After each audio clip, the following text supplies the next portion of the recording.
पेड़ पौधे और हम, पर्यावरण को न बचाया गया तो दिन जल्द ही आएगा जब धरती पर हर इंसान पानी पानी चिल्लाएगा।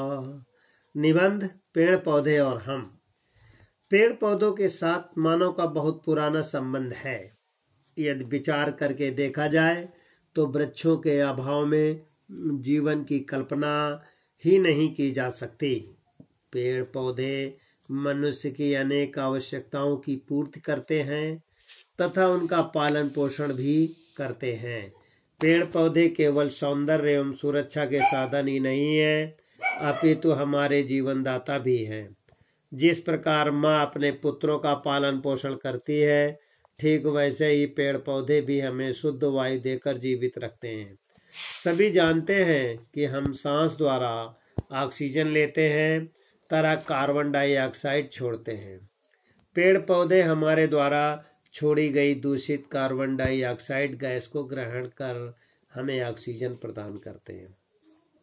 पेड़ पौधे हमें अनेक प्रकार के अनाज, फल, सब्जियां आदि देकर हमारा भरण पोषण करते हैं। साथ ही घर तथा फर्नीचर बनाने के लिए, लकड़ी जलाने के लिए, ईंधन, सजावट के लिए सुगंधित पुष्प तथा अनेक प्रकार की औषधियां प्रदान कराते हैं। पेड़ पौधे से प्राप्त अनेक पदार्थों पर देश के अनेक उद्योग धंधे आश्रित हैं। कागज, कपड़ा, चीनी, प्लाईवुड, दिया सलाई, पटसन जैसे अनेक उद्योग धंधे पेड़ पौधों पर ही आश्रित है। पेड़ पौधे वातावरण को शुद्ध करने के साथ साथ प्रदूषण को भी रोकते हैं। जहाँ पेड़ पौधे अधिक होते हैं वहाँ वर्षा भी अधिक होती है। पेड़ पौधे भूमि को मरुस्थल बनाने से रोकने में भी महत्वपूर्ण कार्य करते हैं।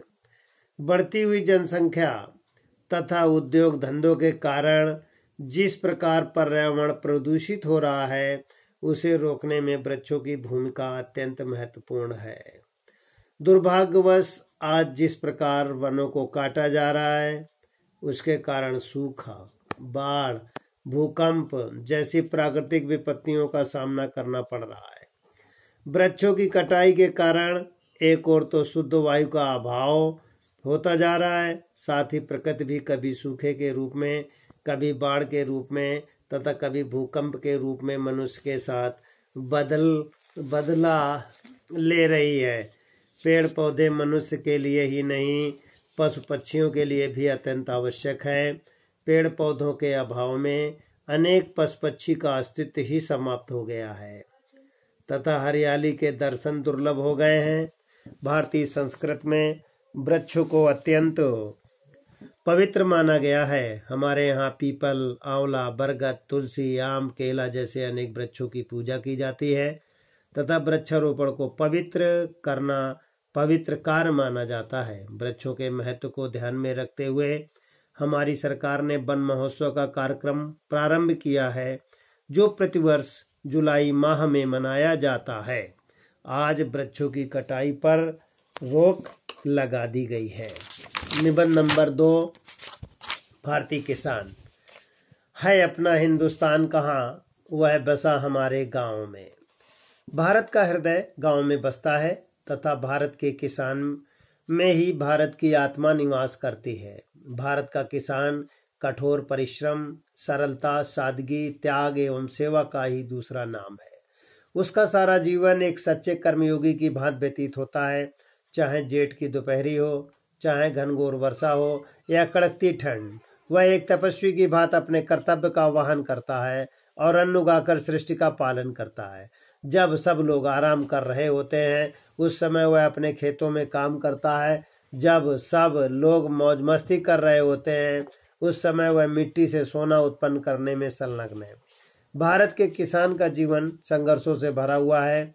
वह ब्रह्म मुहूर्त में उठता है, अपने बैलों को खिला पिलाकर अपना हल उठाकर खेतों में चला जाता है और वहीं पर रूखा सूखा खा पी कर संतुष्ट हो जाता है।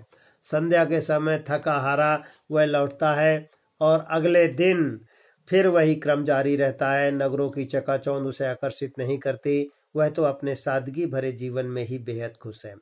भारतीय कृषक के जीवन में स्वतंत्रता के इतने वर्षों के बाद आज भी कोई विशेष बदलाव नहीं आया। उसकी आर्थिक स्थिति लगभग पहले जैसी है, उसका सारा जीवन अभाव में ही गुजरता है। दूसरों का पेट पालने वाला किसान आज अत्यंत निर्धन, अशिक्षित एवं दुर्बल है। निर्धनता के कारण वह कर्ज के बोझ में दबा रहता है, इसी के बोझ में जीवन भर पिसता रहता है। भारत का किसान आज भी भाग्यवादी है, वह अंधविश्वासी से घिरा हुआ है, धर्म भीरू भी है। अनेक प्रकार की सामाजिक बुराइयों ने उसे जकड़ रखा है, जिसके कारण अत्यंत रूढ़िवादी भी है। बात बात पे लड़ने मारपीटने के वह बाज नहीं आता, जिसके कारण उसकी मेहनत की कमाई मुकदमेबाजी में खर्च हो जाती है। साथ ही साथ शादी ब्याह, मुंडन, मृत्यु भोज जैसे समारोहों पर अपनी क्षमता से अधिक खर्च करने के कारण उसकी आर्थिक स्थिति दयनीय हो जाती है। विद्यार्थी लिखेंगे और प्रश्नोत्तर याद भी करेंगे।